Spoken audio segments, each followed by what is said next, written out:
మీరు మీ అభిమాన shows and serials TV కన్నా ముందు ఈటీవీ విన్ యాప్లో చూడండి. Download and subscribe to ETV win app. 99 రూపాయలు మాత్రమే.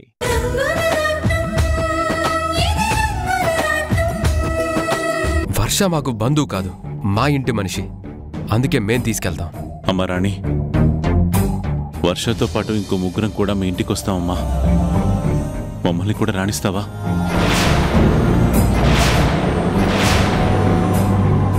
వద్దు తాతయ్య, నేను ఈ ఇంటికి ఏదో ఆశించి వచ్చాను అని ఆవిడ అనుకుంటున్నారు కదా.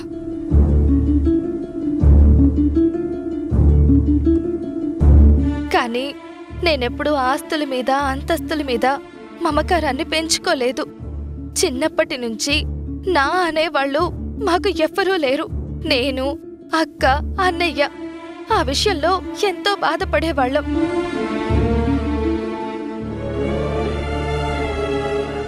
తర్వాత ఎన్నో ఏళ్లకు అమ్మ అని రక్తం వచ్చింది. మాకు కూడా అమ్మ ఉంది అని మేమెంతగానో మురిసిపోయాం.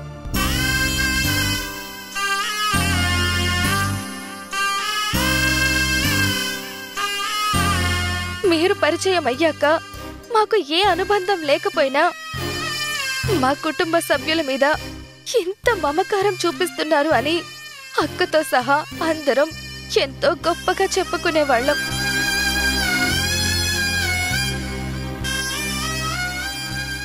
అలాంటిది నేను మీ ఇంటి మనవరాల్ని, మీ మనిషిని అని తెలిసినప్పుడు తాతయ్య దగ్గర ఉండాలని, నానమ్మ ప్రేమని చవి చూడాలని, సూర్యం తాతయ్య మమకారాన్ని పంచుకోవాలని ఇలా ఎన్నో కలలు కన్నాను.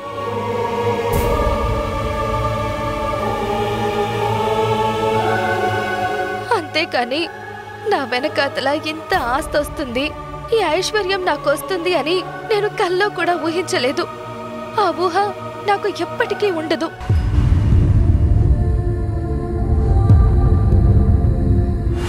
అమ్మా వర్ష, నీ గురించి మాకు తెలీదా? మూర్ఖంగా స్వప్న వాదిస్తోంది. దాని గురించి నువ్వెందుకమ్మా బాధపడతావు? తర్వాత తన తప్పేంటో తనే తెలుసుకుంటుంది. చాలు సిద్ధు, నువ్వు నీ భార్యని తప్పు పడుతున్నావు. ఎవరో తెలియని వ్యక్తి గురించి నువ్వు గొప్పగా చెప్తున్నావు.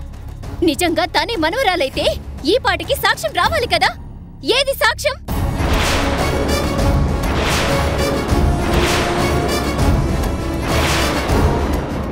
మిమ్మల్ని పిన్ని అని పిలవాలనుంది. మా అమ్మ ఎలా ఉంటుందో నేను చూడలేదు. కానీ మా అమ్మ గురించి మీరు గొప్పగా చెప్తుంటే వినడానికి అది ఎంతో బాగుంది.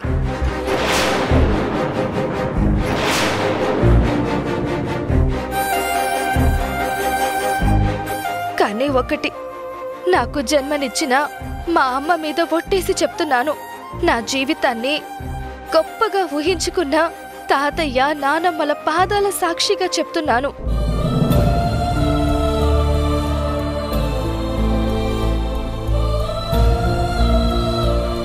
నేను ఈ ఇంటి మనిషినని చూపించే రుజువు లేకపోయినంత మాత్రాన మా బంధం మాత్రం తప్పు కాదు. ఈ ఆస్తితో పాటు వీళ్ళంతా మీ దగ్గరే ఉంటారు. నేను మా అక్కతో వెళ్ళిపోతాను. లేదమ్మా, మేం కూడా నీతోనే వచ్చేస్తాం. నువ్వు మాత్రం అలాంటి మాట ఇవ్వకు. లేదు తాతయ్య, నా వల్ల ఒక కుటుంబం విడిపోయింది అన్న నిందని నేను భరించలేను. మీ కొడుకు కోడల దగ్గరే మీరుండాలి.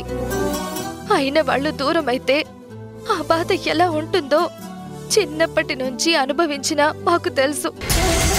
దయచేసి మీరెవ్వరూ మాతో రావద్దు. అది కదమ్మా. నా మాట వినండి నానమ్మ. మీ మాటకి అడ్డు చెప్తున్నందుకు నన్ను తప్పుగా అనుకోకండి. మీ ముగ్గురు ఇక్కడే ఉండాలి. కాదు అంటే నా మీదొట్టే. అమ్మా,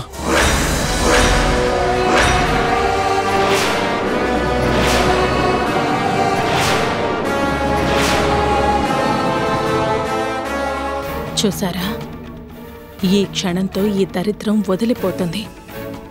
తర్వాత ఈ బాధలో ఉన్న ఈ ముసలోళ్ళు వాళ్ళ ఏడుపు వాళ్ళు ఏడుస్తారు. అప్పుడు మనం అనుకున్నది ఇక్కడ చేస్తాం. ఈ వర్ష ఇంక ఈ జన్మలో ఈ ఇంట్లో అడుగు పెట్టదు.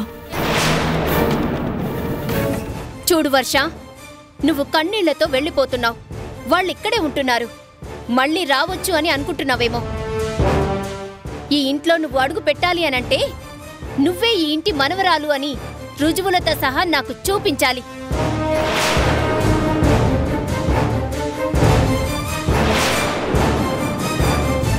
నిజంగా నువ్వే మనవరాలయ్యి నేనే తప్పుగా ఆలోచించుంటే నేను తప్పు చేశానని నిన్ను క్షమాపణ అడుగుతాను. అంతవరకు మాత్రం నీ విషయంలో మరొక ఆలోచనే ఉండదు. వెళ్ళిపో.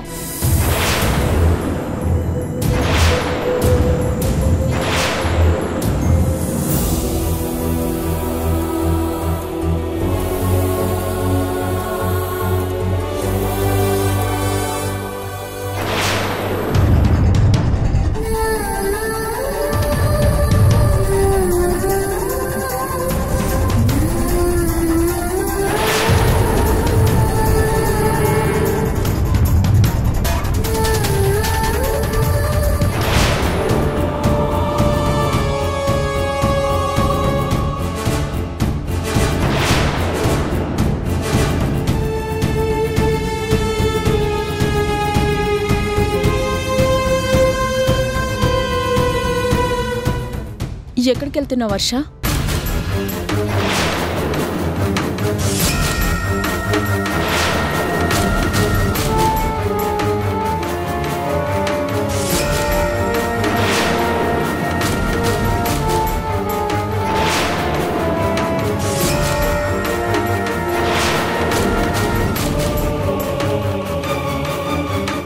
ఇది నీ ఇల్లు, నువ్వు ఇక్కడే ఉండాలి. పద లోపలికి.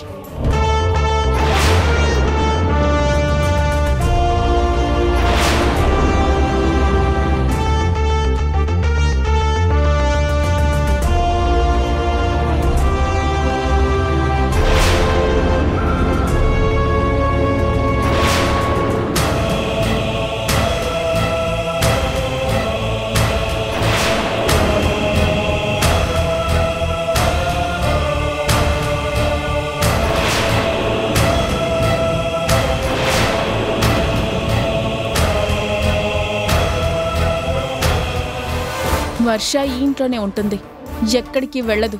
ఆ మాట చెప్పడానికి నువ్వెవరు? ఆ రోజు ఏదో రక్తం ఇచ్చావు కదా అని నీకు ఈ ఇంటితో రక్త సంబంధం ఉందని చెప్పారు. అలా అనగానే నువ్వు కూడా మనవరాలుగా వచ్చేసావా?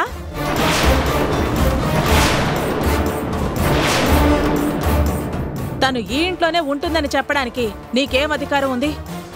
నాకు అధికారం లేకపోవచ్చు, కానీ వర్షకి మాత్రం ఈ ఇంట్లో ఉండే అధికారం ఉంది అని చెప్పడానికే వచ్చాను. ఆ విషయంలో నా దగ్గర ఒక సాక్ష్యం ఉంది.